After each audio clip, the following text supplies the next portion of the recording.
Hear, hear. I call the member for Greenway. Thank you, Madam Deputy Speaker.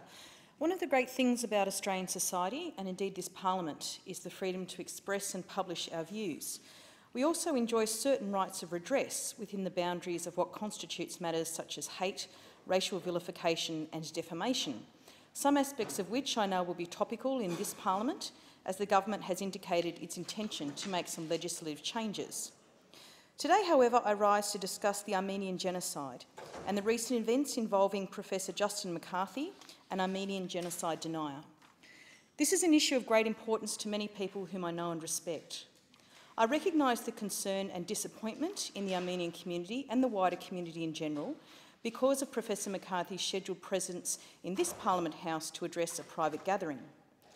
This is not the first time Australia has hosted the views of such people, and I'm sure it will not be the last time. As I said, Australia is a country of free speech, and that is a great thing. And just as Professor McCarthy can say what he likes, I too can articulate my disagreement and displeasure with his views, and I choose to do that today. I also note that, as circulated by the Australian Institute for Holocaust and Genocide Studies, an open letter to the Federal Parliament, quoting Australian jurist Geoffrey Robertson QC, published his opinion on this matter in 2009. Based on British documents he examined, Robertson concluded the events in question constituted genocide. Of McCarthy, he stated, "I do not regard his analysis either as legally correct or as factually excluding a finding of genocide." I can also understand the heightened frustration that many Australian Armenians feel on this matter because of the venue at which this event is scheduled to take place. And my views on this are well known. I've joined in the past with members of Parliament and community leaders from all sides of the political spectrum, including the members for Barara and Bennelong and the New South Wales Liberal Minister Gladys Berejiklian, to recognise the Armenian Genocide, most recently at this year's commemoration in Chatswood. And as I commented at that event, Hitler said before he marched across Europe, "No one remembers the Armenians." Well, as I said, we should remember the Armenians. And the events between 1915 and 1923 that saw the systematic killing of Armenian, Hellenic and Assyrian people do represent a scar on the face of humanity. The Armenian Genocide remains one of the least known and misunderstood episodes of the 20th century.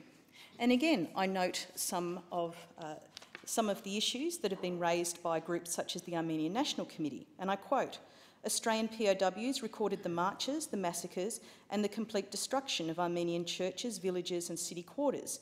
Anzac servicemen also rescued survivors across the Middle East."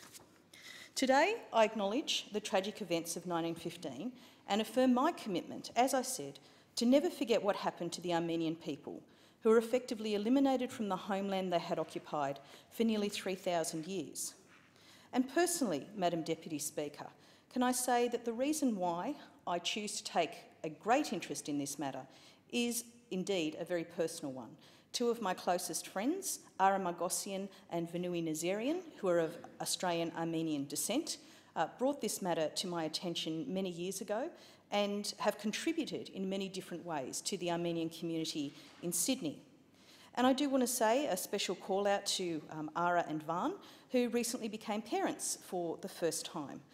And as I noted in my address to the commemoration in Chatswood earlier this year, I think it's very important for us to reflect on the fact that so many people who were pictured in the videos that we saw at that event, they were probably the ancestors. Those victims were probably the ancestors of many people who were watching that. And I found it very difficult to watch a lot of the footage that was provided on that occasion.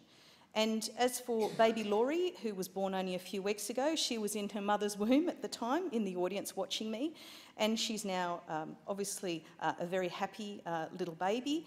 And against the odds for many of her people, she has made a safe home in Australia. She will grow up to be a wonderful Australian woman, I know, with fantastic parents and a fantastic community around her. And I want to end by saying, this week I noted a humanitarian plea to assist people in the Philippines who were the victims of natural disaster. And I want to end it in this speech by noting that Australia's first major international humanitarian relief effort was in fact to help Armenian orphans from the genocide.